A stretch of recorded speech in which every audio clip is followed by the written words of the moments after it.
Okay, so let's have a look at a Spectrum Next sprite demo written in Spectrum Next Basic.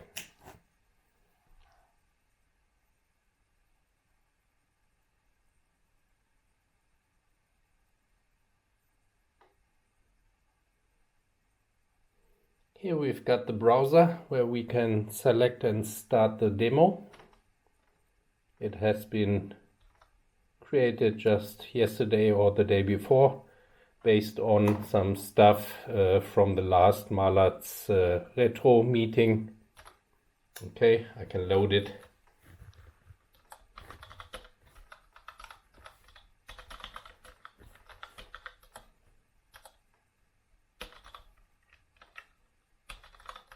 And list it. It's just some pages of basic code, where here we have the main loop, including some key commands to control the demo.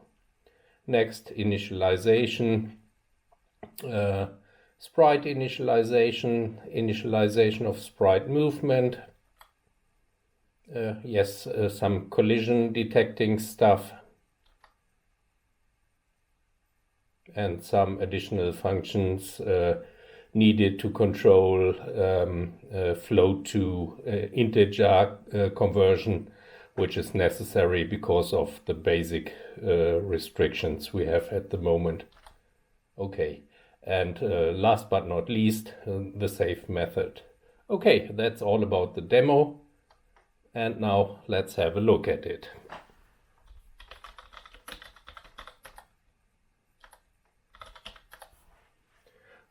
The demo itself is quite simple.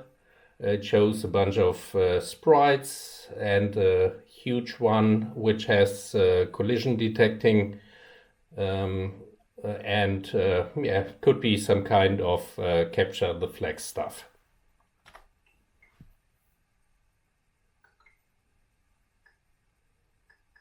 Yeah, it looks quite well, as the collision detection is working as expected, and the speed of the demo, which is running in 28 megahertz mode at the moment, is synchronous with the 50 hertz display. Yeah, we can. So what is possible is that we can switch the CPU frequency. I can slow down the CPU to just 3.5 megahertz. Now displaying the sprites also works fine. Even the collision detecting is okay, but of course the CPU isn't able to manage the stuff 50 times per second. Yes, as you can see, everything still works fine. Testing 7 megahertz gets a bit quicker.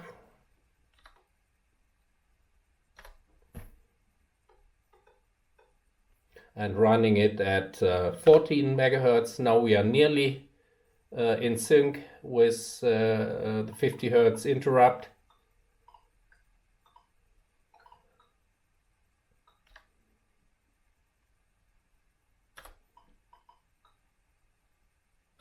Increasing the speed to 28 megahertz as been shown at the beginning. Everything is in sync, and 50 hertz are nearly stable at the moment. Okay, so even if we speed up the sprites, which I can do by pressing the key 7, everything still works fine. And it doesn't look like a spectrum is working here. To be honest, it isn't a real spectrum. The Spectrum Next is much more capable of hardware improvements and hardware speed up. Yes, So what we can do also is increasing the number of sprites. Now I'm taking 64, which is the maximum amount of sprites having all different images. So it is possible to store the data of 64 non-animated sprites, which I have done here. And you can see that it's a bit more full here, but the demo still works fine. And it's still in sync with a 50 Hertz display when running at 28 megahertz, slowing down the system to 3.5 meg, which I've done now. It's much slower, of course.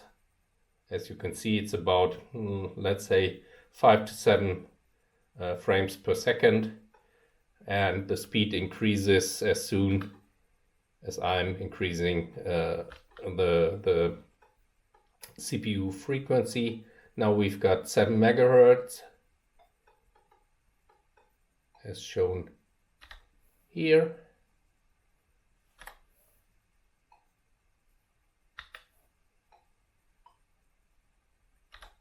(14 megahertz).